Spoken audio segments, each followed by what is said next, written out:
अस्सलाम वालेकुम गाइस, मैं हूं अहमद नीना नल्ला से और हम जा रहे हैं उम्रा करने के लिए।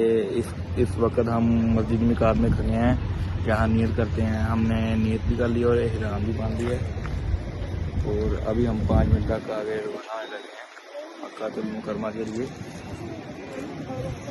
अस्सलाम वालेकुम गाइस, अब हम पहुंच गए हैं सास्को में। यहाँ हम 15 मिनट करेंगे रेस्ट और उसके बाद रवाना होंगे।